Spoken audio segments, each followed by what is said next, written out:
Hi guys, I'm Juliana, your automotive woman, and courtesy of Audi St. Bruno, I'm checking out the all-new 2021 Audi e-tron Sportback.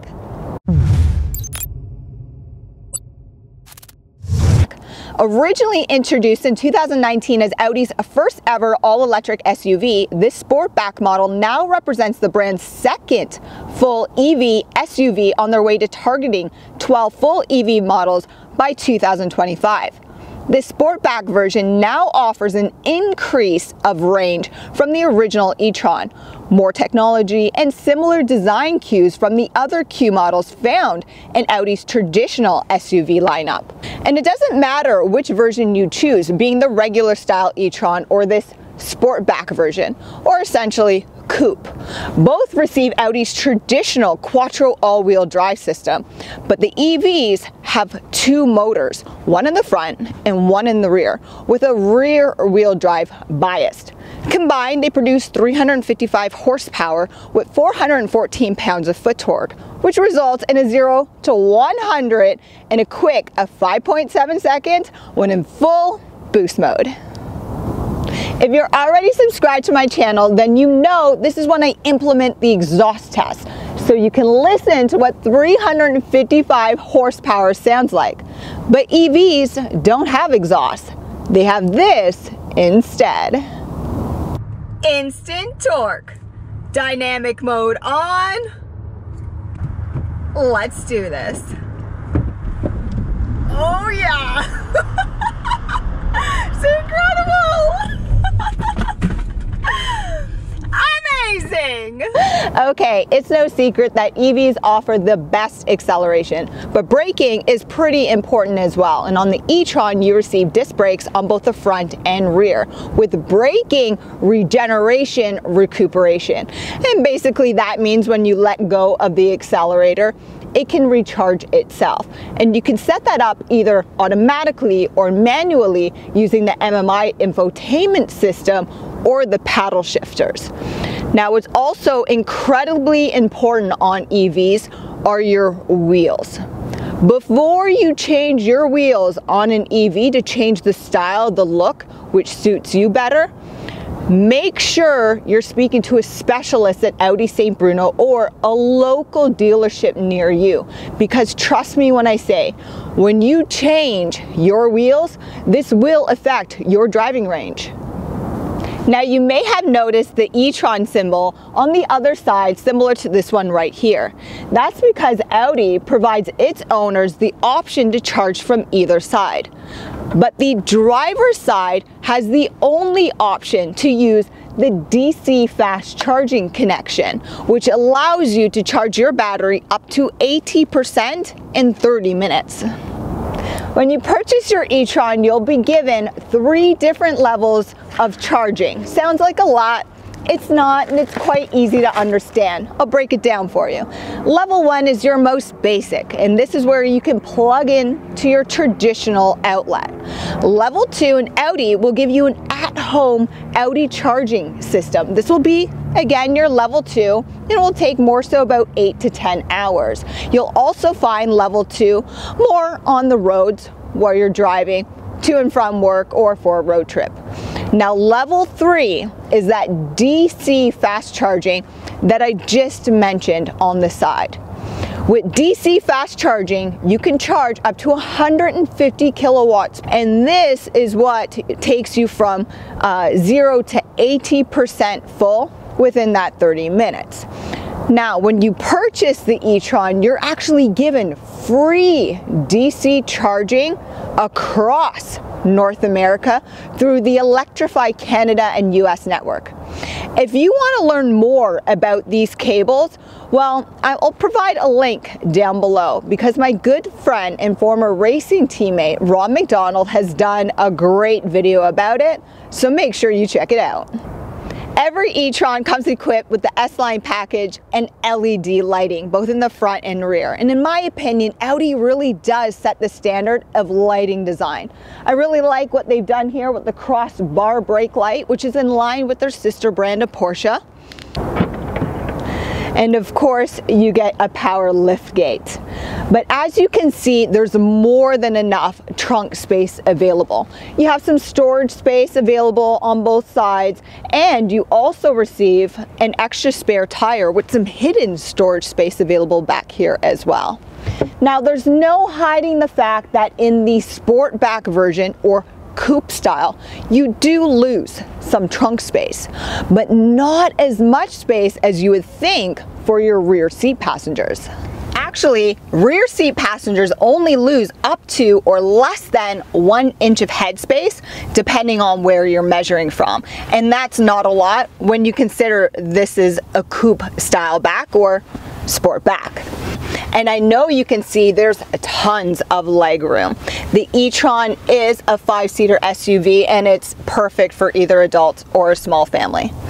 In relation to storage, well, it's available behind both front seats, on the sides, and under the armrest.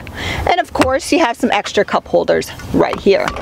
Connectivity for road trips is great. You have 2 USB ports and a 12 volt. Now, what's great about the e-tron is it has 4 different climate zones. Of course, 2 up front for front seat passengers, but rear seat passengers have their own control unit and their own individual face and body directional climate control right there. That's great. You don't see that often. But the best, I always save for last. Heated rear seats. On cold days like today, I'm telling you, this is amazing. Audi refers to their driver's area as the virtual cockpit. And this makes sense given all the high tech, all the great resolution and 3D imaging. And at first glance, yes, it's a little bit overwhelming, but trust me when I say Audi makes everything about their EVs simple. First, starting with the traditional things you and your family should know, like storage. Storage is available on both sides, and the pockets are incredibly deep. You have a lot more available here through the center, and also this is where you'll find your wireless charging. One thing I did notice, which I like, is because the center is so deep, you can hide your can or cups down here. Usually, if your car's like mine, your drinking items are usually in your way. So that's smart thinking. But back to storage. You have more, of course, through your center console, and you have a ton of space in the glove box. In terms of connectivity, well, you have your Android Auto, Apple CarPlay, and like I mentioned, you have in this model the optional wireless charging. You do have USB ports and another 12 volt. But the gear selector, I actually really like what Audi's done here, because it's not a button and it's definitely not your traditional gear selector, but it works just like one. So to put it into gear, you're just using this lever right here. And when you push it backwards, you're putting it into drive, just like the normal way. And when you want to put it into reverse, you push it forward. And the great camera system comes on. I mean, I haven't seen imaging like that since my Lamborghini Urus test drive. And when you want to put it into park, now you push a little button on the side. That's pretty cool.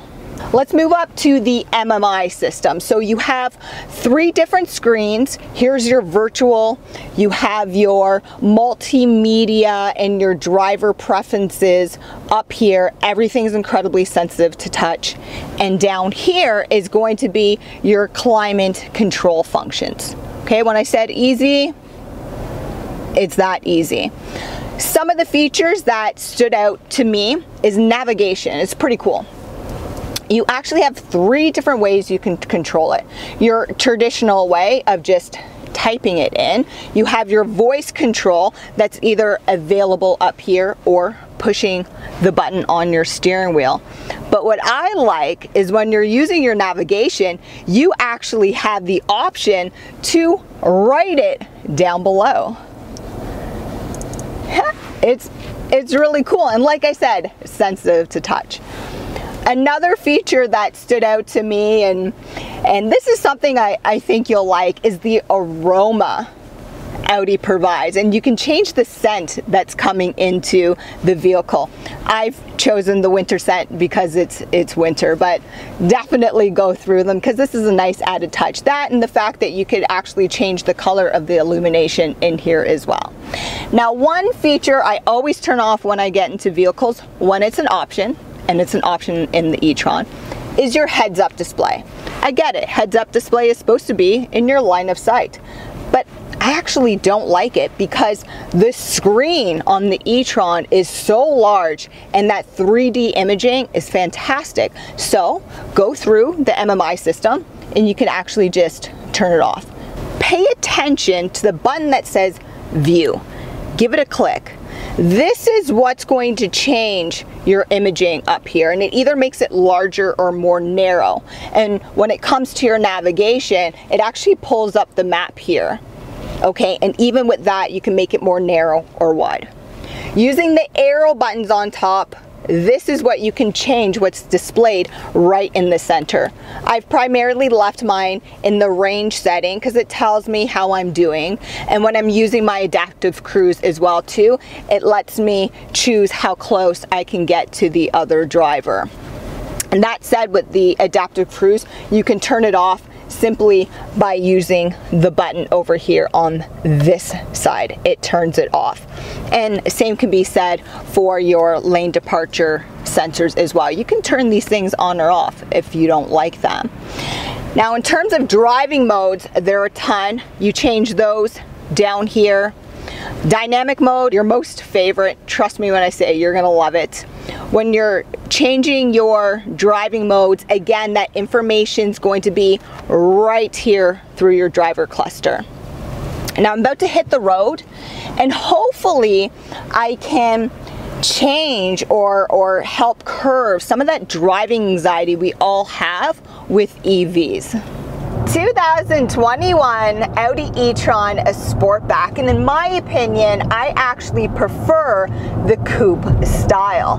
But I mentioned we were going to discuss that driving anxiety, and hopefully I can help you out.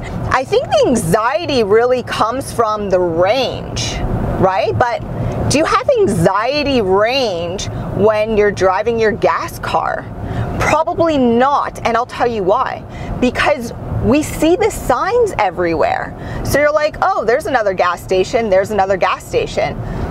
But when you start to learn more about EVs, EV charging stations are actually everywhere. You should be looking up Electrify Canada, Flow, ChargePoint. These are huge networks, and one of our largest gas stations, being Petro-Canada, are creating a huge network across the country. So that's where I think the anxiety comes from, is just, how do I find a station, right? Well, I mean, every EV will tell you how to find one of those. But I know for me, the most difficult part about EVs is the timing. Okay, with the Audi, you're actually provided with that 2 years of free DC fast charging. And DC fast charging is only available through roadside charging. It's not available at your house yet. But it's the thought of having to pull over and wait for half an hour just to have that 80% charge. I don't want that. I travel a lot in between Toronto and Montreal, and I don't want to pull over for half an hour. I don't want to pull over at lunchtime for half an hour when everybody else is pulled over waiting to charge their EV as well. So I know for me, that's the challenge. Okay, the rest of it, you never have to have the anxiety when you're driving to and from work, because you drive home, you drive to work, about half an hour every day. Once you get to work, you can charge up. Majority of workplaces are getting charging stations, and they're at most malls now. When you get home, charge up, right? So that shouldn't be the stress of like, oh, am I gonna have enough of a charge? Do you have enough of gas in the morning? Right? So chill out with the anxiety. That's what it is. And this range thing, you know, everybody keeps talking, oh, Audi doesn't have as much range. Well, I'll tell you what Audi has is that reliability. And that's what I prefer, right? I love Tesla, but they're not known for their reliability. And if you ask me to choose range over reliability, nah, I'm gonna go with reliability every single time. But hopefully that helps you with your anxiety. You don't have it when you're driving your gas car. You don't have to have it with the EV, okay? Charging stations are everywhere. Now, in terms of visibility and driving, visibility great out the sides, the front. Audi does provide that third window out the back, so you don't have any blind spots. The driver assisted technology is spot on. It's really good. And of course, I mentioned if you want to turn off that lane departure warnings or steering assist, you can 100% turn those off. It is an SUV, so you're a little bit taller, but EV batteries sit right underneath you, so I do feel like I am a little bit higher up, and that's not a problem. I mean, that's why they provide you with seat adjustment, right? The extra added of comfort where they do give you that air suspension is great, nice. It reads the road really well, so it does make it a lot smoother ride. And all the extra comfort, the heated steering wheel is a must, especially in Canada, it's a must. And the heated seats, they're really, really good. But let's talk about the regeneration, okay? The recuperation of that regen energy. You can totally change how aggressive that is. And basically when you let off the accelerator, it will slow for you. And at the same time, the battery's recharging itself a little bit. Or you could just totally leave it in automatic mode and just trust the system. The whole driving experience is incredibly nice. It's smooth, the instant torque. If you haven't yet driven an EV, this will be your favorite part about EVs. That and the silence. I love the silence in the cabin. But guys, I can go on and on and on. Really educate yourself on EVs because they're just as easy as gas-powered cars. You just have to get used to it, and one day soon you won't have a choice. So I highly recommend my friends at Audi St. Bruno if you're in the Montreal area, but they're also part of the Dilawri group, which is the largest automotive group in Canada. So by all means, I'm fairly confident you have an Audi dealership near you. I will provide a link down below, and when you visit them, take your time and ask these questions. Pre-book your test drive, right? So you can ask those questions. I'm telling you, it's easy. Stop with the anxiety. I'll provide, again, links down below. Find your local dealership. But besides that, guys, I'm Juliana, your automotive woman. Make sure you subscribe and hit that notification bell so you don't miss How To Tuesday or Feature Car Friday. Thanks, guys.